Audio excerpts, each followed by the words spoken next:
मसूर की दाल, चने की दाल, मूंग दाल, माश दाल, चावल, गंदम का दलिया, जौ का दलिया है। आधे घंटे के लिए भिगो दूंगी, दाल इसमें डाल दूंगी, दलिया डाल दूंगी, 1.5 लीटर पानी इसमें, हल्दी डाल दूंगी, 1/2 टीस्पून नमक, ऑयल।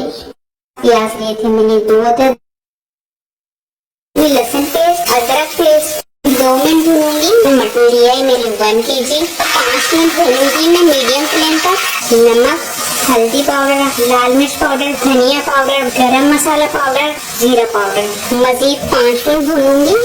3 गिलास पानी, गोश्त गलने तक पकाऊंगी। 1 प्याली दही। तो अब इसमें से जितनी भी बोटियां हैं उसे मैं निकाल लूंगी। देखिए बिल्कुल हलीम की तरह से इसका घोटा सा लग चुका है। प्याज लिया है मैंने 1 अदद, मिक्स कर लूंगी।